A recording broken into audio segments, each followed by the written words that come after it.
Good afternoon, everyone. Welcome to our lunch with Erica Heller and Lisa Napoli, presented by Creating Conversations Bookstore in Redondo Beach. We are delighted to have this opportunity for you to join us virtually in New York and Los Angeles and wherever you may be dialing in from today. I'm going to do brief bios.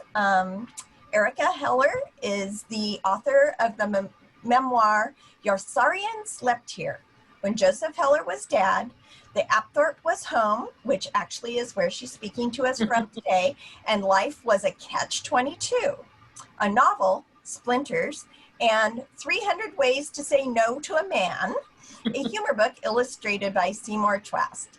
She worked as an advertising copywriter for many years and has contributed pieces to New York Observer, Huffington Post, and other publications. And she is the editor as well as a contributor to One Last Lunch. And she is being interviewed by author and journalist Lisa Napoli. Born and raised in Brooklyn, so she's got that New York connection. Lisa has had a long career in print, radio, TV, and online journalism. She's worked at the New York Times, Marketplace, MSNBC, and KCRW. She's the author of Radio Shangri-La, Ray and Joan, and Up All Night, Ted Turner, CNN, and the Birth of 24 Hours News. And Lisa is coming to us from Los Angeles. So, Lisa, I pass it to you.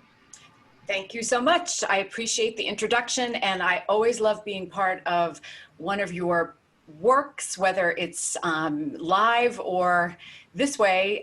You're terrific supporters of authors, and we're so grateful, speaking on behalf of Erica, me, and every other author, how you're out there helping us out there. And ironically, this is an absolutely beautiful book, and I'd heard about it months ago. I was so excited to be asked to talk with Erica.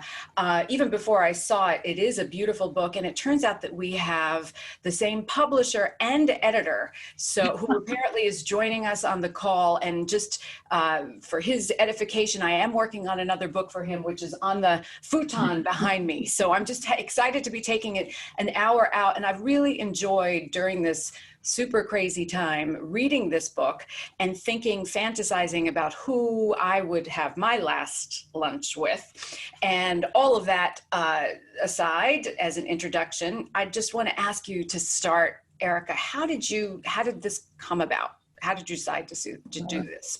I was missing my mother, basically, who had been gone around 23 years at that point. And I was wishing I could see her just one more time. And I thought about what it would be like. And with your mother, if you're close, as we were, I knew exactly what we would do. And we would gossip, we would bicker, we would go shopping probably afterwards. But I knew exactly pretty much what we would say and talk about and what we would do. Then I thought about lunch with my father, which was quite different. And I started to wonder if everybody else had somebody that they would love to see one more time. And of course, everyone does. And once I opened this up to other people, the imagination of everybody just kind of exploded. Mm-hmm. And we were very, very lucky to get the people that we did and the lunches that we did. They're amazing, and it's really fun to read, even the ones where I'm not familiar with the people who are involved. I want to go back to that in a moment, but I think it's really important to start by saying who your father was, just in case somebody out there has not read this book and isn't familiar with your work. And I also, before I let you answer that question, want to say that my father, I come from a working class family in Brooklyn, and my father was exactly like your father, who was a major best-selling author. So it was very interesting to me. I felt this connection to you because we had very similar sounding relationships with our dads. Please let you take that away. My condolences. We'll have lunch sometime and we'll talk. Yes. Can't wait. I look forward to that. So my father was Joseph Heller, who wrote Catch-22, among other things, which I've never read, which no one ever believes, but I promise it's true. And he wrote other books too, but he's primarily known for that one. Mm-hmm. And it has had incredible longevity. It was written, I think, in '61, and people are still buying it. And unfortunately, it becomes more and more relevant. It's an anti-war book and points out, from what I've been told, I haven't read it, the absurdity of war and power and greed, and it's very relevant today, unfortunately. Yes, yes. No, and I will hold back maybe until later on asking you what it was like to live with the writing of it, live with the writer. Of course, now you have been one yourself your whole life. And this kind of project where you commissioned people, just to get back to this book that we're celebrating right now, which, by the way, is just so beautiful. How is it that you chose? What did you do? Did you create a list of people, or how did you find the people in here? Well, first of all, I have to say, when I had the idea, I didn't think I would get anyone. And why? Because I don't know most of these people who were in it. And I had to dig and dig and dig, sometimes through 10 people who would connect me with someone else, I had a preliminary list, but it was a dream list. It was Steve Jobs, Jackie O, and Christopher Hitchens. So you went with the dead people and then tried to find them. Okay. Yeah. That's what I wondered. I thought, I want to know more about these people. I want a personal look. And with many people did not want to write about it.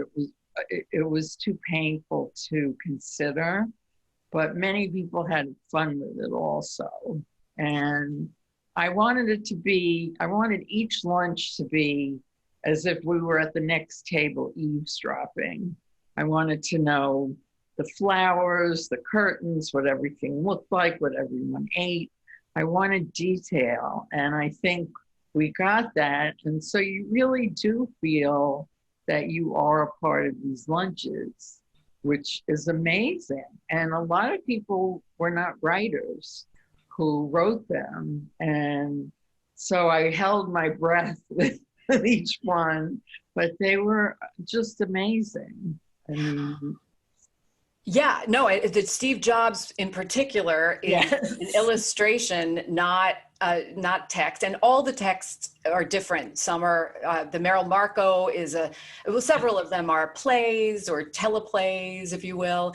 And so you asked people, tell me a little bit about how you, once you zeroed in on people, how you asked them to format or what to include, like you're saying that. Well, I didn't ask, I begged. And then I nagged a lot because I had to get 48 people going, and my only parameters were, I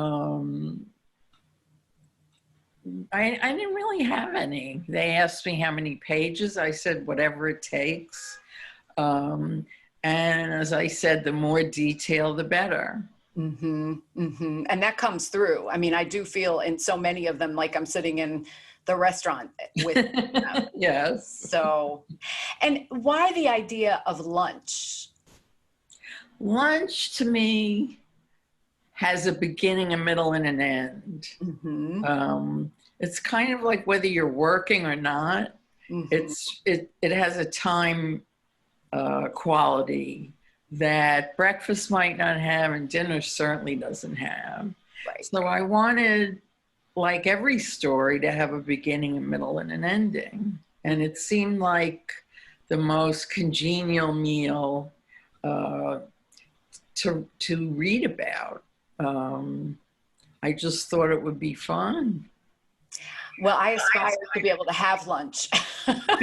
Lunch is like that. So that was another part of it that I was really drawn to, because there's just something that seems so indulgent in going out to a restaurant at lunchtime, which is a sad commentary on my life, or everybody's life right now. Right. But with your father, I thought was just to go back to the lunch that you wrote. Well, I wrote 2 lunches. Yeah, you wrote 2 lunches with your father, a fantasy, and then a reality fantasy. Right. How did you decide to do that? I kind of want to give it away, but I kind of do. Well, I mean, I guess that sums it up, right? One was the reality fantasy, yes. And one was what we would all have hoped from someone with whom we had a complicated relationship. So, basically, when I started to write, I realized that I had to do what I was asking everyone else to do. And that meant to go into things that might be uncomfortable, painful, embarrassing, and everyone else was going to do it. I couldn't just hide behind my mother, which would have been a perfectly pleasant lunch, but very boring. Mm-hmm. And so when I was writing about him, I decided to tell the truth. And what I came up with, I think some people are shocked or surprised, but it's the truth. And I owed everybody that. And if I was uncomfortable, too bad, because a lot of the writers were uncomfortable. Mm-hmm. Which is the best sort of memoir, because, right, as you say, memoirs of any sort, or that are, unerringly complimentary are tedious. Mine was. So what is it that you got from the exercise of doing this? I haven't done it myself yet, but I've been inspired, of course, by reading this to do it with my father. And right. What helped you, or what got you through it? Or did it just linger for you? Was it painful afterwards once you got it out? First of all, it started with me waking up every day and sending literally 100 emails every day, trying to find people, trying to get them to say yes, trying to get them to agree to deadlines. Once I had the people, I guess my takeaway from most of it, which was surprising, was how many accomplished people were still looking for parental approval, mm-hmm. myself included. Mm-hmm. That was sort of an astonishing thing.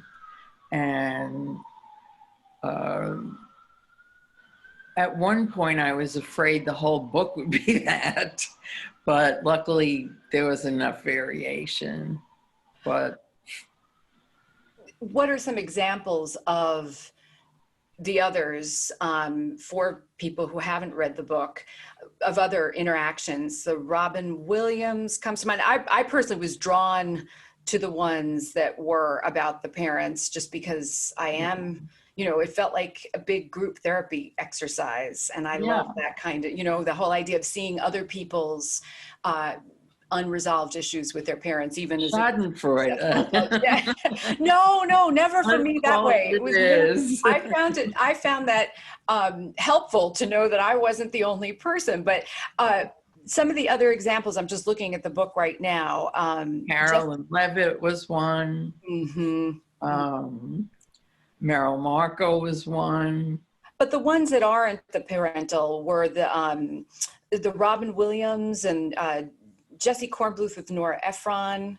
Right. Was interesting. Can you just talk maybe a little bit more about when people didn't choose a parent and they chose someone who they either didn't know well or were not related to, what were some of the themes? It was just more fantasy. The whole thing is like a dream anyway, to begin with. One of my personal favorites was Malachi McCourt, who wrote about his brother Frank. And I couldn't stop laughing. Every time I read it, I was hysterical. And that was one that was poignant and sweet and funny and just delicious. And there were a lot of them like that. There was very little outward hostility, I guess, or resolving of things. I think Elizabeth Mailer, with her father Norman, she found out how proud he was of her, and something like that was very meaningful to read about. Right, right. It's interesting. My father passed away about 3 years ago, and that was the thing that convinced me that there is no afterlife. And I know personally, I'm happy and open to being convinced by somebody else if someone out there disagrees. But and especially watching him die over a period of weeks probably helped reinforce that for me personally. But when I heard about this book, your book, I realized so many people don't necessarily feel that way. And they do go to this conversation with a lost loved one or a lost person in their life for solace. And that I just wanted to throw that out there and hear your thoughts about that idea. Had you done that sort of exercise in your mind before you had this longing to talk to your mother that led to the book? Or I should say, my mother had lung cancer for 1.5 years, and I quit my job and moved in with her to take care of her. Right. So it was one long conversation, and everything got said. I mean, things I would never have imagined she and I would have talked about. With my father, it was a phone call in the middle of the night, and we were not speaking at the time.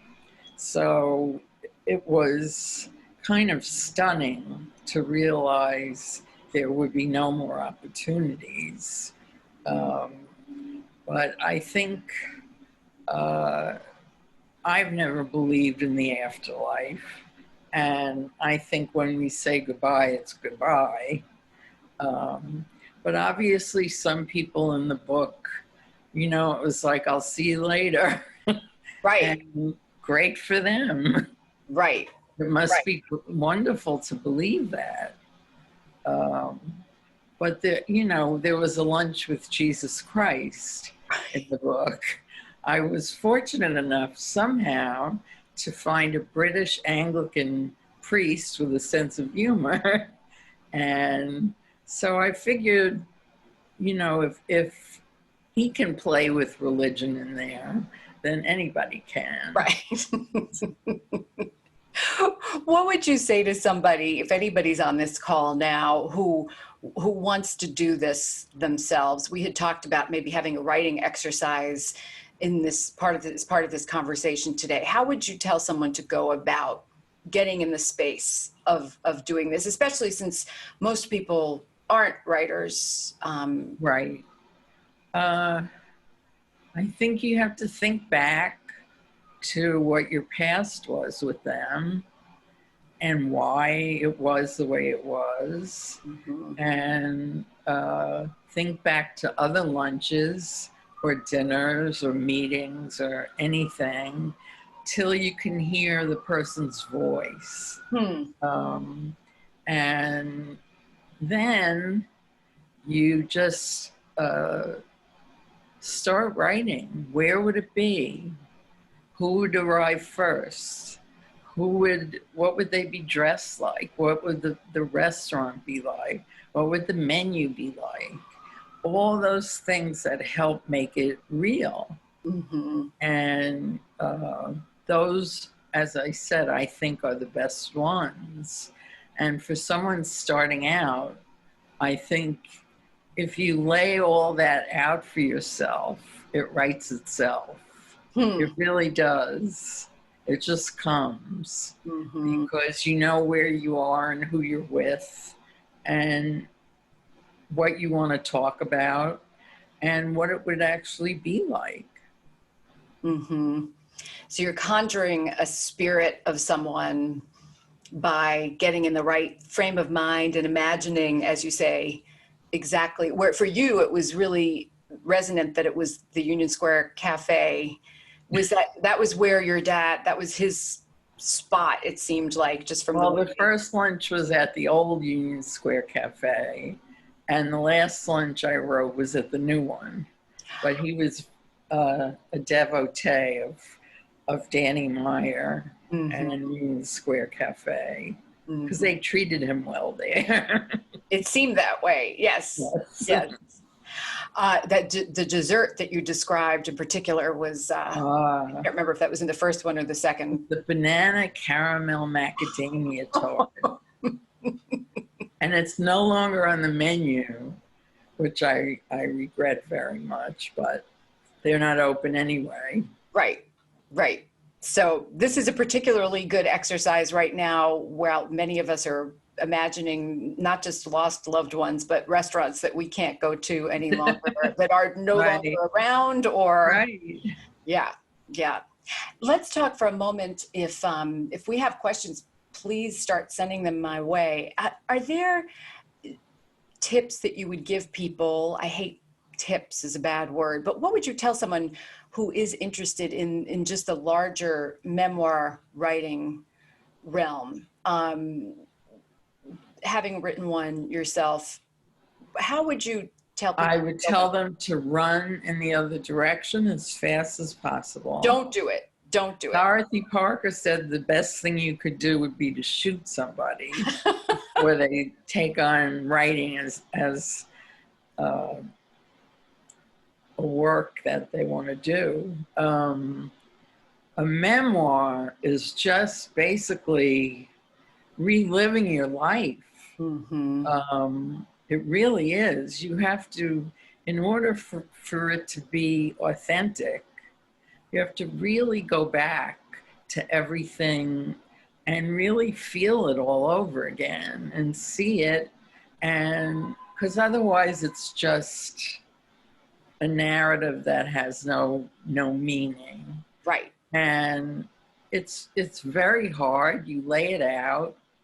I have a history of bulletin boards with 10,000 index cards that I move around in the middle of the night. But you map it out, and it has to have a beginning, a middle, and an end. And you have to have something to say that will touch people. And you have to say it in a way that will, because everybody's life is a story. Everyone says to me, oh, I should write a memoir. And maybe they should. I don't know. I don't know their life. But I think pretty much everybody can who's willing to go back and experience everything again. Right. Which is not what everybody wants to do. No. Yeah. No. A number of years ago, an older gentleman here in Los Angeles asked me to help him with his memoirs. And he had this fantastically wonderful sex life, and he would hint at it and then he would stop talking about it. And he had many men and women in his life at a time when that was extremely unusual. And he'd come from Colombia. He was a fascinating person. And he absolutely was the worst memoirist ever, because he wanted to tell me all about the famous people he'd met, but nothing about what was the most interesting part. So what finally happened?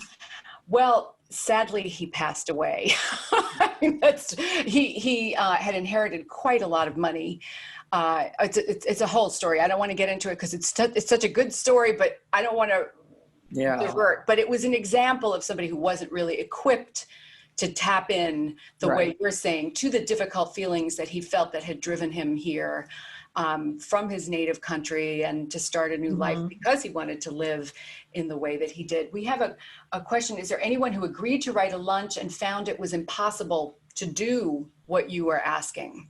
Yes. Moon Zappa comes to mind, Frank Zappa's daughter. She tried, and she really, really tried, and she just couldn't connect with it. She couldn't, I don't know why, that was private, but I was sorry not to get her. Yeah. She's lovely. Yeah. But there were also lunches that came in that we couldn't use, that with fascinating people, but they could not be edited into anything that belonged in the book.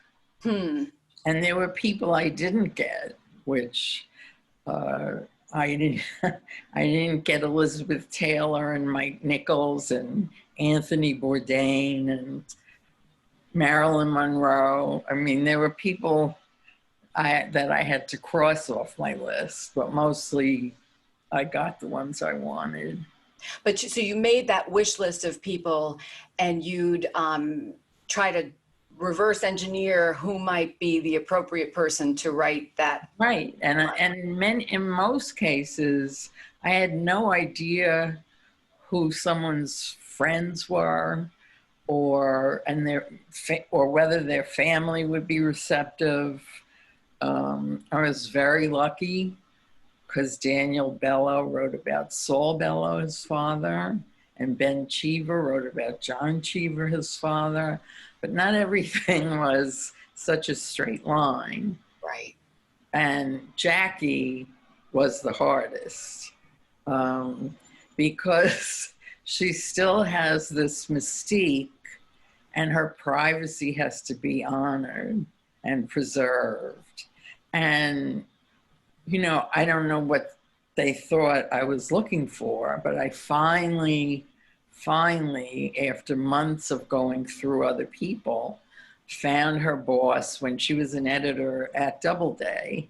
And she wrote, it was more about lunches they had had, but it gave you a window into Jackie that I don't think we had before. Interesting. But you didn't. Yeah, no, you did. I didn't read that one. I don't know why I haven't read that one. I'll have to read that one. Yeah. Yeah. And can you talk a little bit too about, oh gosh, well, the comedians, Jonathan Winter was a very interesting Yes, one. Richard Lewis. With Richard Lewis. Right. That was a fascinating exchange. Can you well, tell? He would only do a questionnaire, Richard. And so the answers are not as expansive as I might have liked some of them, but you certainly get the idea that they were very, very close and loved each other. Yes. And Richard was really devoted to him. And I remember him saying once to me that Phyllis Diller was his fake mother and Jonathan Winters was his fake father. It felt like that with them. Yeah. And so I think, you know, Richard's, of course, is funny, but there's a lot of love in it. Yeah. Yeah, that was a surprising one for me. I don't know why, but I guess yeah. Mitch is asking, did you find there's a difference between storytellers who are artists and writers and those who aren't? Because I would think in some ways. I don't think I did. I mean, everybody approached it the same way. Elwood Smith did a cartoon about his art teacher, which is wonderful. Hilma Wolitzer wrote a poem. I let them just do whatever they felt most comfortable doing. And it was pretty much the same. I had to nag all of them. I know they got to where they would dread seeing my name on their monitors with an email, but, you know, to corral 48 people with a deadline and egos, was not easy, but I would do it again. You would? Yes. It was fun for me. What did you learn? What was the biggest? I mean, you learned editing in a different way than you do when you're editing yourself, I'd imagine. But Yes. Yes. What did I learn? I learned about tenacity. I'm usually not somebody who nags and pushes, and I wanted these people, and I gave them very little opportunity to walk away from this. Allegra Houston, who's a beautiful writer, wrote about her mother who died when Allegra was 4. Yes. Oh. And immediately she said, I cannot do that. And I just sort of I checked in with her every once in a while. And she said, okay, I started. And she ended up with the most beautiful lunch and actually thanked me because she said she felt that she had spent time with her mother. And in a way she did. Right, right. It felt cathartic, that one. Absolutely. Yeah. You could feel the catharsis. It made her happy. So I think it moved people in different ways. How did you arrive at the 48? Was that just what you needed to make a book? Or that's something Jameson imposed on you, or? I actually don't remember. I think at some point we had to stop. It was enough. It was not going to be an encyclopedia. And I think we had the main ones that we wanted and could work with. And the book had a certain amount of pages that it was going to be, which was not open-ended. And it just worked out. I don't know. I mean, there weren't like 15 lunches that I wanted that didn't get in. It was exactly what I wanted. And also, Jameson, the editor, was wonderful. He was absolutely wonderful. And sometimes I thought he would rein me in, like a lunch with Christ, something like that. And he just went for it, you know. He was just terrific. That's great. I was lucky to have him, and you are as well. Definitely. Absolutely. Let's, if there are other questions, we'll start. Let's see. Oh, yeah. Jameson saying a book is definitely a set number of pages, and we expanded it to fit in all the great. Oh, they did? Yeah. There you go. Thank you, Jameson. There you go. Thank you, Jameson. Are you working on anything now? Would you say you would do this kind of project again, but how long did it take you to do it? And it took about 2.5 years. Wow. Yeah. It was a major commitment, and throughout you sort of never knew until people handed things in, which sometimes took a really long time. You never knew what you were going to get. So it was sort of tense until I had all of them. And I would do it again. I am working on an idea, which Jameson will have in his lap very soon. And I hope he'll be amenable, because I want Jameson again. But it turned out to be a very gratifying exercise for me. And it showed me that I had the ability to convince people to do things they started out not wanting to do, and then were grateful that they had done. And I was grateful that they had done. Well, it's just, it's really fun flipping around and reading a different one randomly, and just, like I say, imagining what I would do, so I can see how it's just great food for thought, so to speak. And it's super thought-provoking as well as instructive, because I learned about people, Carolyn Heilbrunn, I didn't know much about, and Right. it made me want to go out and find out more about her, etc. So it's great. So I have to ask you, since we have folks here, oh wait, Bob Wolf is asking a question. Did Erica find that the lunches which resonated most strongly with her have the same impact on readers and reviewers? And are you surprised with some of the reactions, I think, to the book or to the stories themselves? Was I surprised? Yeah. Is there anything I, that I would imagine that you put everything you put in here was something that did resonate for you, otherwise you wouldn't have put it in. But yeah, he's saying, were you surprised with some of the reactions to some of the stories? Have you been surprised?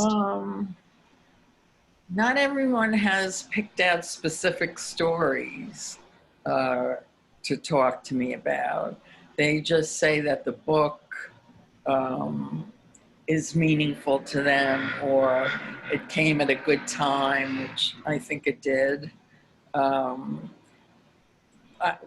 lunch I get asked about a lot is the Little Edie Beale lunch from Grey Gardens by Muffy Meyer, who was one of the directors of Grey Gardens. And she's such an amazing character to capture that I think that one stays with you. She's kind of unreal, but that's what she was. She was, yeah. And the other one, which I wanted to see really, really a lot, was Christopher Hitchens, because it would take me 10,000 pages to get into anything with him. He was so complex, so fascinating, had so many sides, and the wit.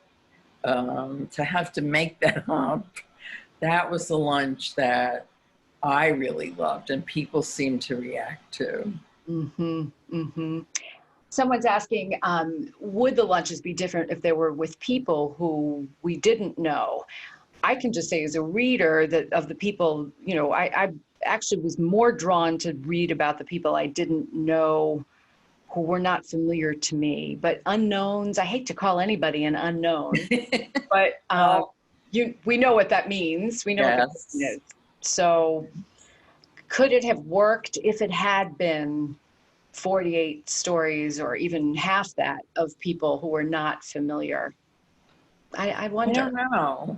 Yeah. I don't know. I mean, I think you look at the index and there's at least 3 people you want to know more about. Right. I mean, I wanted to know more about Christopher. I wanted to know about Robin Williams. And I wanted to know about all of them. Right. But I think everybody, there's something in it for everybody. Definitely. That question. Yeah. Yeah. No, and probably in answer to that question, you would not have found a publisher if that had not been about people who were yes, as benevolent. Let as that be said. Is. Yeah. Yes. Yeah. That is a big part of writing a book, is whether there's a market for it. Right. So I have to ask you about not reading Catch-22.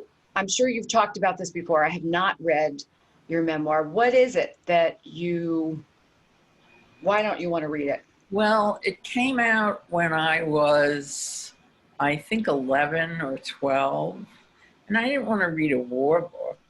So I figured I would read it later on. And in fact, my dad's inscription said, when you read this in many years, I hope you'll love it, and something else. So he didn't expect me to read it for a long time.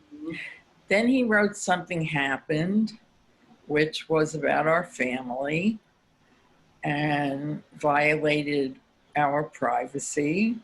And most of it was not happy. It was quite upsetting. And I didn't read anything of his after that. That was the last book of his that I read. So I never went back to Catch-22. I've tried. George Clooney did a mini series about it on Hulu last year. And I thought, well, if anyone's going to get me into this, it's George Clooney. But even that, I can't do it. I don't know. Maybe I don't want to be in the awe I would be in. It's kind of like I expect a very bright light, and maybe I don't want to look into that light. Sounds like it's, yeah, no, definitely we could break that one down, but we need that lunch to do that, I think, you and I. And I'd love that, actually. That would be a lot of fun to talk to you about that. We have a little bit of time left, so we'll take some more questions if there are any, but we also have one coming in about lunch locations. Just to shift gears a little bit, what restaurant are you most eager to return to when we are in a post-pandemic situation that allows for in-person dining in a more traditional fashion? Me personally?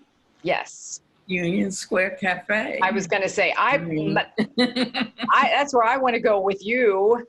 I love the old one. I love the new one. And I hope I can afford it. And I hope it opens soon. But it's not very likely, unfortunately. Because of the pandemic or because of their financial situation? No, I think Danny Meyer is a business genius. I don't think we have to worry about money. It's just the idea of not being able to have full capacity in a restaurant. I think he's waiting until he can have at least half. Right now, I think it's 25%. Yeah. So he'll be back. Yeah. Not worried. Good. For me, I would go to the little sushi joint up the street that we love to go to that's got about 15 seats, or go eat Ethiopian food since the guy I lived with is Ethiopian. But yeah, where I would go, I still haven't figured out where I would go with my father. So as soon as I figure that out, I'll get cracking on the story. Or go with my father. I'll go with your father. That's your follow-up. Let's do might have a good time with people. Yep, I like that. Yeah, no, I'm sure he'd be very nice to me. Yes, he would. He would charm you to death. I once lived on 79th Street where Philip Roth lived, but that's a whole other story. Yes. Yeah, he was very charming to me. I think, let's see, if there are any other questions, I think it's probably time for us to start wrapping up, unless I'm leaving something out. This is a tough one. It's always tough with a book. You don't want to give too much away. There's so many, I mean, the Julia Childs story, just looking at the cover, there's so many great, God, I haven't read the Basquiat one. There's so many great, it's just so, it's so much fun to read, and it's so escapist, and it really is like going to therapy with a bunch of people you don't know and wish you did. So it makes it. And you always wondered about. Yeah. It is a really interesting, as a student of biography and memoir, it is a really interesting technique to get to know somebody in a different way than you would in a traditional format. So thank you for that. And thank you for being so thought-provoking and so thoughtful and so honest, because that's well, that's it really was just, I'm a very small part of the book. There were many, many people who worked very hard to put this together and make it authentic and moving and funny, or whatever it was going to be. So my work was primarily getting them to do that, and writing my lunches and editing a little. Well, that's hard work, and I appreciate it. And I think everyone who reads it will think so too. And I hope everyone will read it and buy it if you can through Creating Conversations. I think you sent some book plates, so there'll be signed copies. Yes. And we just love to support the folks at Creating Conversations for supporting us by giving us a platform. My book is there for sale too, my recent book. Actually, I think you guys have all my books because you've been with me for all books. So if you ever need a present, I've got a strange selection of books. Oh, she's giving you a link right here. And yeah, Thank I'm you so so grateful. much for doing this, Lisa. Oh, it's a pleasure. Like I say, you've been my escapist fun. If it's fun to think about dead people, Very you made it that seldom way. been called that. So Yeah. No, you can put it on your next blurb. I appreciate it. No, I appreciate the opportunity, and just imagining where you are makes me really miss home. So thanks for that too. I don't think you would miss this New York so much. No, it's a crazy time everywhere, sadly. So I hope you'll stay safe. Everybody stay safe. Thank you so much for joining us. And yeah, read more, watch less. That's what I keep writing in the book I just wrote. So keep writing, keep reading. Thank you. Okay. Thank you. And thanks you guys for hosting us. Appreciate it. Absolutely. Yes. Thank you, Lisa. Thank you, Erica, for giving us food for thought. Lots of food for thought. You had to say it. You know, I appreciate the thoughtful questions and the engagement and the insights, but I also really feel like this is a book that is best experienced firsthand. And yes. And I would also note that one of the great things about One Last Lunch in this era is it's a great dip into book, right? At a time when a lot of us are kind of struggling with attention spans, and we were talking about some of the other issues earlier. You can really have that opportunity for a congenial lunch, or a amusing lunch or a stressful lunch, depending on the book, but you can dip into it and step away. And it's I feel like it's a very timely book. And so thank you both once again, and thank you to our readers for attending. And take care, everyone. Bye. Take care. Bye. See you. Bye, Jameson. I love you, Jameson. Bye.